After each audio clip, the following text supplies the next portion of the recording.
Hey guys, it's Wumbo here, and today I am here to give you guys something a little different.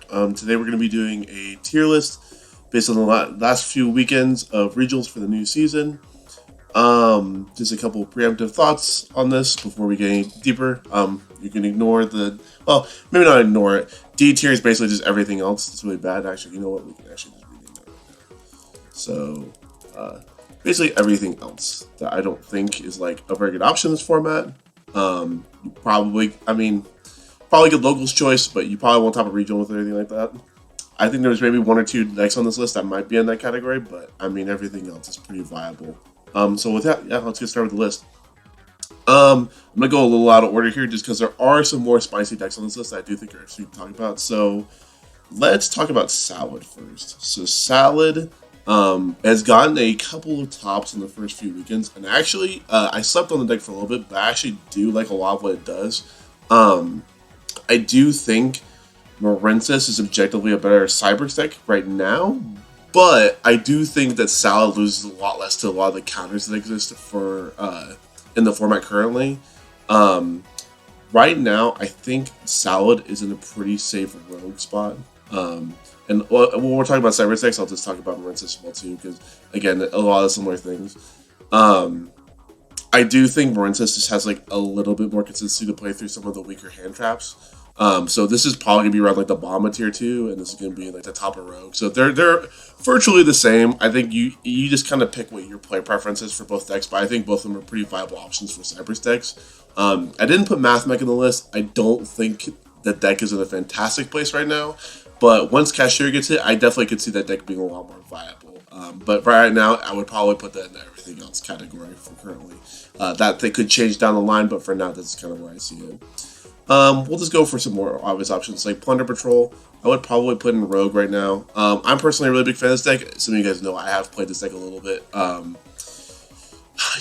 So the most recent list that I've seen, so there was one Plunder Runic that topped this weekend, and then there was also Deception's 60 card Plunder Runic Adventure deck, and that deck's really interesting. I have seen that deck do a lot in the online space. Hunter Lloyd, I believe, won the Tournament of Power with that, I think about a month ago. It was around Nat's time or whatever, and the 60 card variant is really interesting. I would have to test it myself to just kind of like give my thoughts on it, but I do think that deck does a lot of cool stuff, and I think it's an interesting look, and I could see something like that doing well down the line, but right now, I think Plunder, again, it's just not in a fantastic spot, especially where, you know, when you have Cash as the best deck and Earth and Wind ships aren't really accessible. I mean, you do have the Earth ship, but it's not the best to summon off of Blackbeard, and then obviously you have no Wind ship.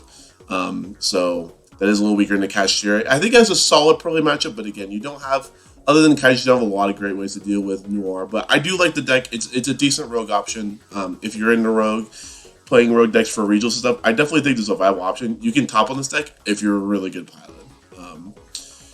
Next, let's go with the Synchron deck. There's a Synchron deck, I actually think it slept on quite a bit. I think if it had more representation, the deck would see more tops. But right now, I think it sees little representation.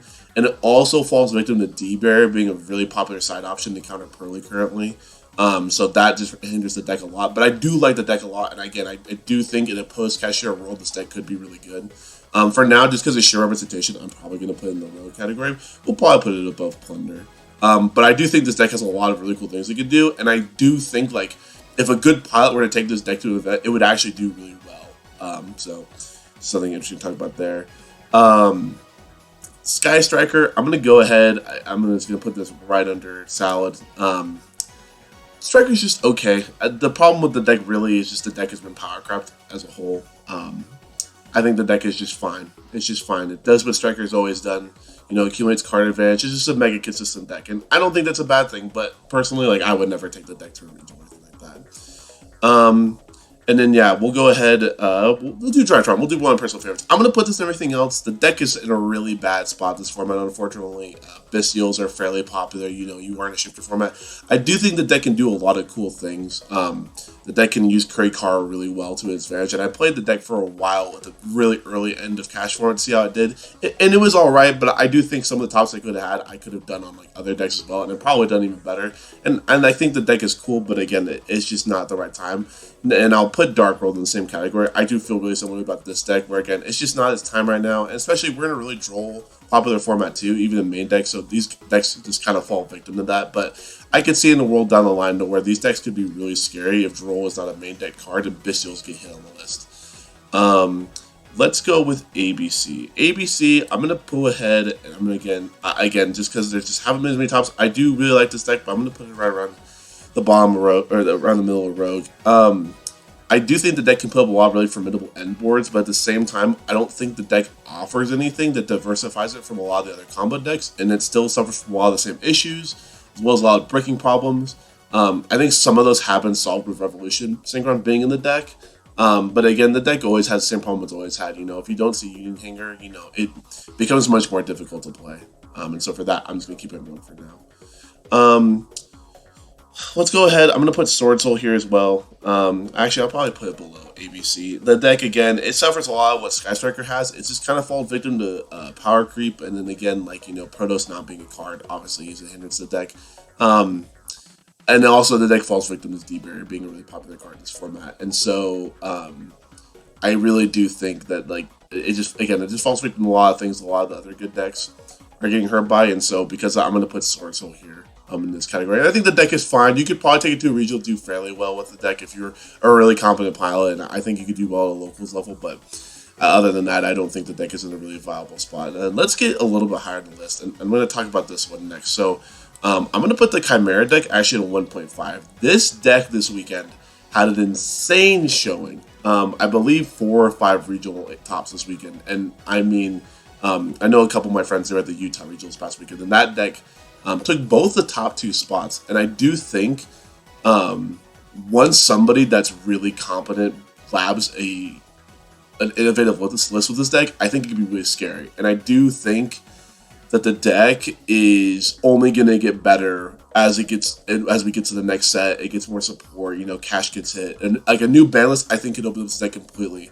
Like personally for me, I don't know everyone's on his opinion, and I'll just throw that out of the way now, but I'm just going to put Branded right next to this as well. It's really a perfect thing. I think the Chimera deck can play through Ash a little bit better than Branded can, but it's a trade-off because you do lose a little bit harder to draw. The decks just do different things. If you just want to lock your opponent out playing the game with the Gimmick Puppet lock, Branded's really cool, and you can break boards with just Engine. If you like having a little bit more flex and doing other things with the deck, I think the Chimera deck is more of your choice. But I think personally, like that maybe this is a format where doing the Chimera shenanigans is a little bit better. We'll just have to see. But I do think the deck has a lot of potential. I'm really interested to see what it does down the line.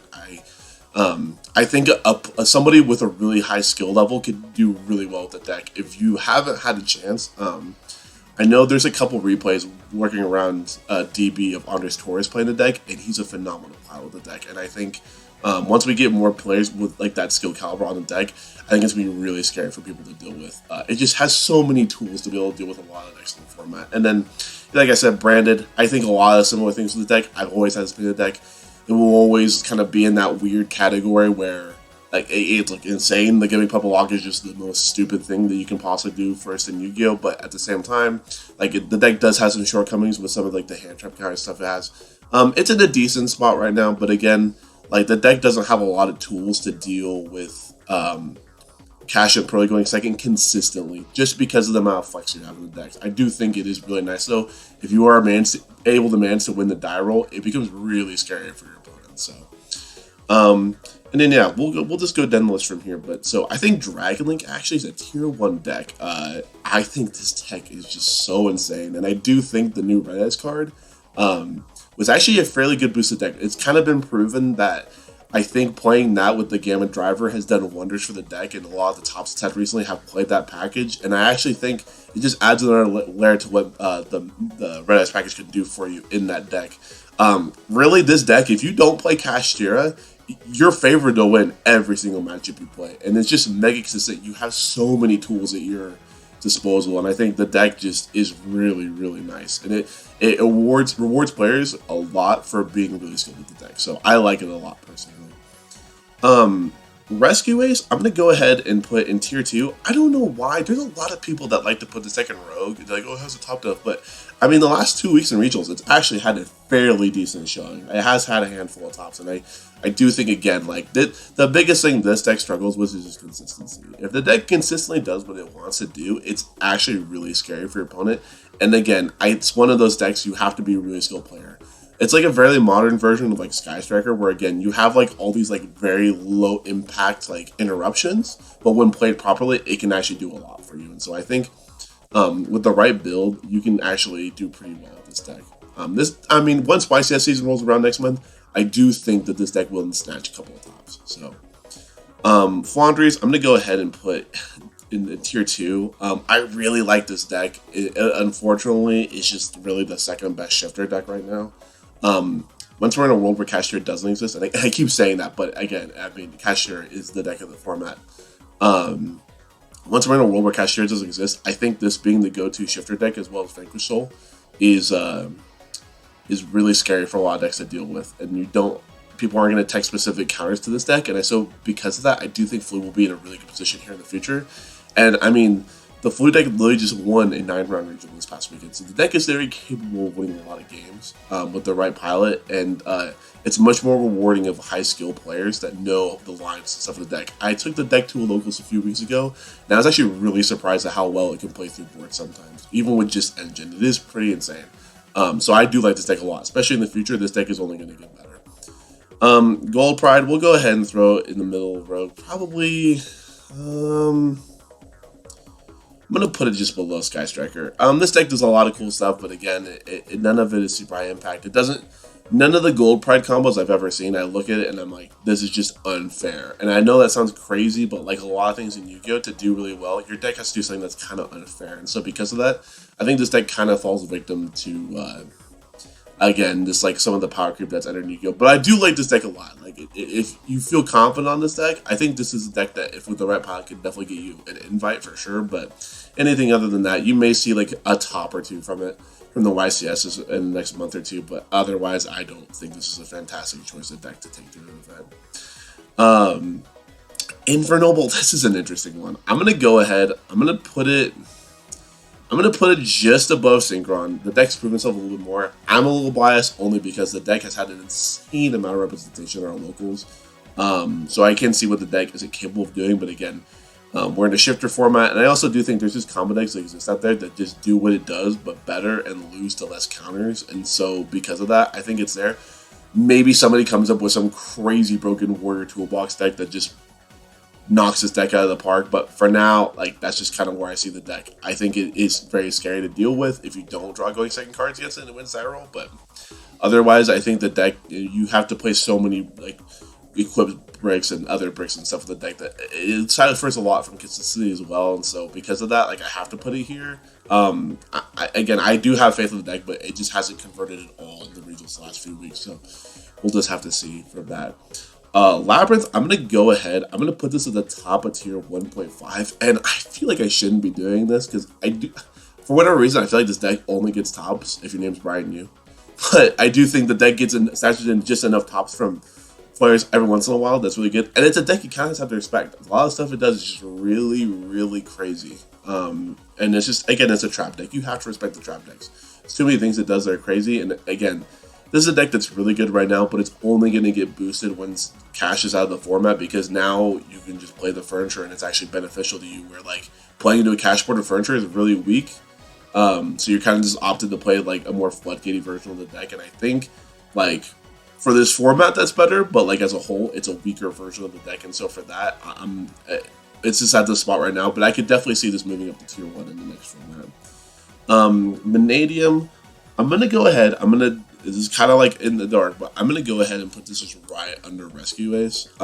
Personally, for me, I still think this deck has had like a couple of tough breaks, but I do think as far as combo decks go, it does put out a really dangerous end board going first. And the other thing with this deck is too, is that it's just yeah, it's really scary going first. But the probably real problem that guys, it just can't go second, doesn't have a lot of flex space.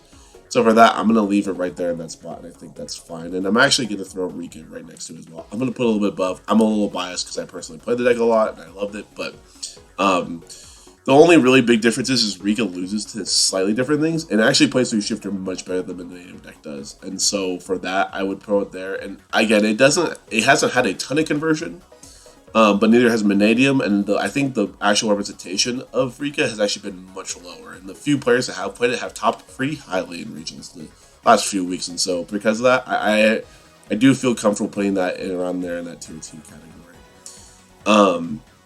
Next, we'll go ahead and put the Sprite deck, like the going second version. I'm just going to go ahead and put this probably at the top of Rogue. It just doesn't see enough representation right now. And again, like maybe Starter goes to 3 and this deck gets a little bit better, but none of the Melfi or any of the other going for strategies for Sprite are really strong right now. And I'll just throw this in here and mention it now, but the Runic deck, I'm going to put 1.5. It hasn't had a lot of tops, but I also don't think it has a lot of representation now either. And I do think we're in a place where once we kind of have narrowed down what the meta is for representation for decks, the flex spots get a lot more clear to play in the Running for a Hard deck, and it becomes a lot better at that point. So I do think that deck will be in a lot better spot here soon. But for now, yeah, any of the pure Sprite variants are probably going to be in the top of the Rogue category, and then the Running for Hire list, I'd probably put in the tier 1.5, which is probably a little bit high considering it hasn't done a lot other than the one top that Ruben had in the Florida regional last week, but otherwise, I still have a lot of faith in this deck. It puts up some of the most crazy going first boards in the game. So, Pearly, for me, like, I'm going to put this at the top of tier 1. You're going to have to wait to see what I put for the... it's a 50-50 split between Pearly and Cash, right? I think both those decks are obviously the best 2 decks in the format. I don't think there's any debate on that.